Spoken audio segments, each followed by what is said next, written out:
लीजिए, ईरान ने दिखाया है बड़ा जिगरा, बड़ा दिल। इसे कहते हैं बड़ा दिल।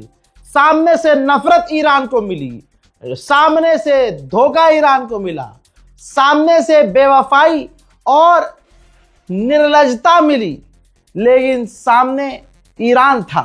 ईरान ने बदले में मोहब्बत, प्यार, वफादारी और दोस्ती निभाई। आज पहली बार इस जंग के दौरान ईरान के एम्बेसडर जो भारत के अंदर हैं, उन्होंने ऐलान किया और कहा कि माननीय भारत के जो प्रधानमंत्री मोदी जी हैं, इनसे हमारे रिश्ते, ईरान के रिश्ते यानी पेजेश्कियान गवर्नमेंट के रिश्ते काफी अच्छे हैं, बहुत फ्रेंडली रिश्ते हैं। समझ रहे हैं आप? और आगे उन्होंने कहा कि भारत के जहाज़ों को निकालने के लिए अपने रास्ते से, समुद्र के रास्ते से, हम प्रोग्राम बना रहे हैं, प्लानिंग कर रहे हैं कि सेफली, बल्कि एक रिपोर्ट दिखा देता हूं आपको। ये देखिए हजरात, ये देखिए अल जजीरा के अंदर छप गई है खबर कि भारत के जहाज़ों को स्ट्रेट हॉर्मूज से निकलने में ईरान खुद मदद करेगा। ईरान अपनी नेवी प्रोवाइड करेगा, सिक्योरिटी देगा। ठीक, अब आते हैं भारत में मौजूद ईरान के एम्बेसडर के बयान पर। उन्होंने कहा कि 4 से 5 मरतबा भारत के विदेश मंत्रालय के द्वारा, विदेश मंत्री के द्वारा हमारे विदेश मंत्री से फोन पर लगातार बात हुई है। वी हैव गुड कॉन्टैक्ट्स, बहुत अच्छे रिश्ते हैं, कॉन्टैक्ट हमारे अच्छे हैं। और उन्होंने आगे यह भी ऐलान किया, जो सबसे बड़ा ऐलान है, कि हमारे विदेश मंत्री ने भारत को उन 5 देशों में रखा है जो ईरान के बेहतरीन दोस्त हैं। अल्लाह अकबर। अब कम से कम यहां तो हिंदू समुदाय थोड़ी शर्म कर ले कि आप मुसलमान होने की वजह से कितनी नफरत फैलाएंगे आप हमारे खिलाफ।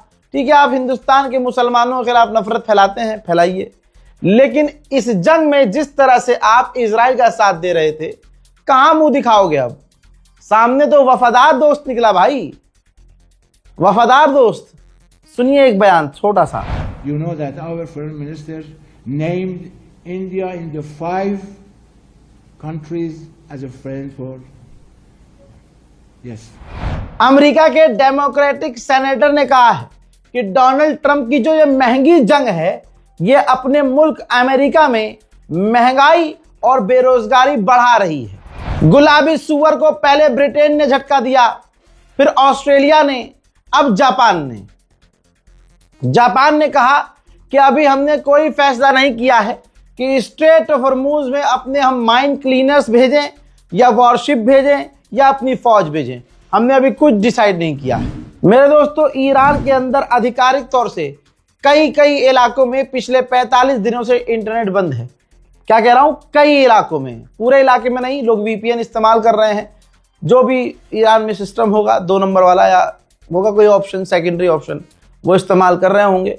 लेकिन कुछ इलाकों में 45 दिन हो चुके हैं, इंटरनेट बंद है। ईरान को लेकर पाकिस्तान के प्रधानमंत्री शहबाज शरीफ ने जापान की पीएम से फोन पर बात की है। मेरे दोस्तों, ईरान ने कहा है कि अभी तक हम इस पूरी 40 से 45 दिन की जंग में 1000 लोगों को जैसे तैसे जिंदा मलबे से बचाकर निकाला है। लीजिए, रूस का ही बयान आ गया।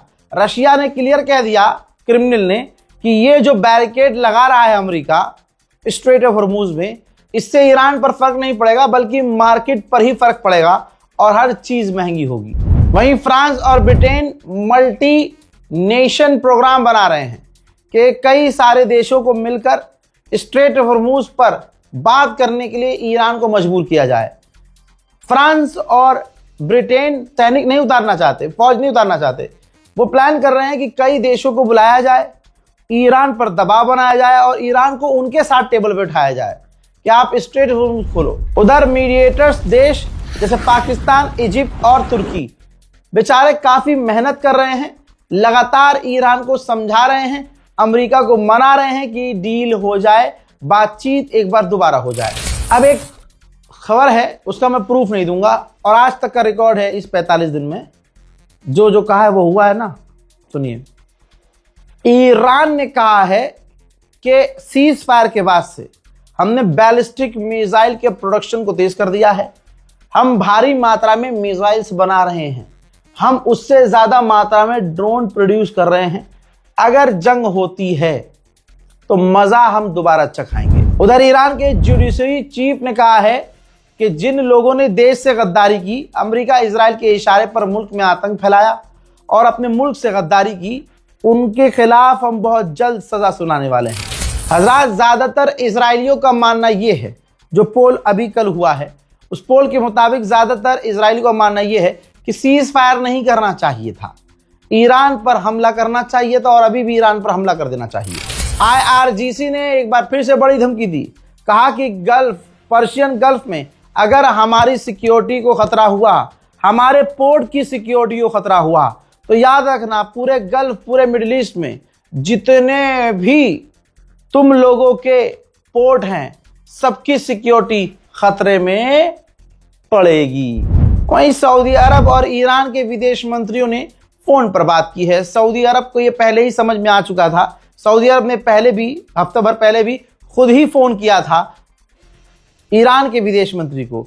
अब एक बार फिर से हफ्ते में दूसरी बार ईरान के विदेश मंत्री से सऊदी अरब के विदेश मंत्री ने बात की है, इलाके में शांति और स्थिरता लाने के लिए। चलो, देर आए दुरुस्त तो आए। हजरात, सऊदी का नुकसान भी तो हो रहा है। सऊदी जो चाइना को तेल बेचता था जिस लेवल पर, अब वो आधा भी नहीं बेच पा रहा है चाइना, क्योंकि इतना प्रोड्यूस सऊदी अरब कर ही नहीं रहा है तेल। लालच तो बुरी चीज है ही, और लालची तो एक से एक हो जाता है। भैया, रशिया की लालच देखिए। रशिया ने कहा है कि अगर हमें ऑफर किया जाता है कि ईरान का एनरिच यूरेनियम आप रख लें तो हम ले लेंगे। हजरात, लीजिए, नेतन्याहू का कबूलनामा आ गया। रजाग्राफी पर एक भी खबर आपको झूठ नहीं मिलेगी। हमने आपको बताया था कि ईरान ने कहा है कि बातचीत के दौरान, बीच में ही मीटिंग के दौरान, जेडी वेंस को फोन आया नेतन्याहू का। दोनों ने बात की, बात सही चल रही थी। नेतन्याहू से बात करने के बाद अमेरिका के वाइस प्रेसिडेंट की टोन चेंज हो गई, उन्होंने मांगे बढ़ा दी। आज पता है नेतन्याहू सामने आया है और उसने मीडिया से कहा है कि मैंने जेडी वेंस से बात की थी और उन्होंने मुझे बताया था कि ईरान क्या क्या मांगे रख रहा है और हम ईरान के आगे अपनी जायज मांगे रख रहे हैं, लेकिन ईरान नहीं मान रहा है। आज स्ट्रेट ऑफ हॉर्मुज में अमेरिका ने सही काम किया है, बैरिकेड लगा दिए हैं, रास्ता ब्लॉक कर दिया है। और मैं ये क्लियर कर दूं कि ईरान का सीज फायर कभी भी खत्म हो सकता है। ईरान आर्मी ने ये कहा है कि ये जो ब्लॉकेज किया है अमेरिका ने, ये पायरेसी है, इसकी कोई जरूरत यहां है नहीं, न इसका कोई फायदा होगा अमेरिका को। सोचिए, अमेरिका के पूर्व विदेश मंत्री कितनी बड़ी बात कह रहे हैं, वो भी नेशनल मीडिया पर, इंटरनेशनल मीडिया पर आकर उन्होंने एक्सपोज किया है नेतन्याहू को। अमेरिका के पूर्व विदेश मंत्री ने कहा, एक्सपोज किया है नेतन्याहू को कि 4 अमेरिका के राष्ट्रपति गुजरे हैं, सबको कहा नेतन्याहू ने कि ईरान पर हमला कर दो। यह पहला राष्ट्रपति डोनाल्ड ट्रंप ऐसा आया जिसने नेतन्याहू की बात मानी और जाल में फंस गया। हालत पतली होना शुरू हो चुकी है। जर्मनी ऐलान कर रहा है कि आने वाले पूरे 2 महीने तक फ्यूल पर कोई टैक्स नहीं लगेगा, क्योंकि दोस्तों फ्यूल महंगा हो रहा है, जनता भड़क रही है, जिसको कंट्रोल करने के लिए बड़े बड़े देश अब ये काम कर रहे हैं। उधर चाइना ने फिर ऐलान किया है कि हमने ईरान को कोई हथियार नहीं दिए हैं। ये सारी खबरें फेक हैं। डोनाल्ड ट्रंप की हालत आप नहीं समझ सकते।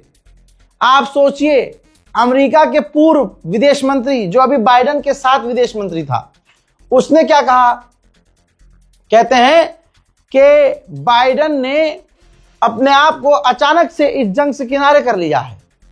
जंग शुरू की और खुद को जंग से किनारे कर लिया। इस चीज का नुकसान हमको बहुत होगा, ट्रंप को बहुत होगा। आगे उन्होंने कहा कि स्ट्रेट ऑफ हॉर्मुज में आज जो कुछ भी हुआ है वो ट्रंप की वजह से हुआ है, इस जंग की वजह से हुआ है।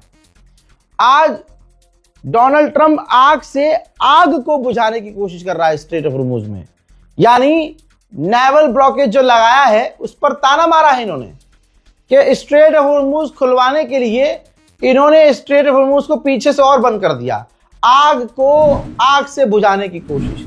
यह है डोनाल्ड ट्रंप की हकीकत, जो खुद उसके देश के लोग बता रहे हैं, सरकार के लोग बता रहे हैं। पूरी दुनिया में ट्रंप गुलाबी सुअर बदनाम हो चुका है। इस रिपोर्ट को शेयर कीजिए, मुझे अपनी दुआओं में याद रखिए। जय हिंद।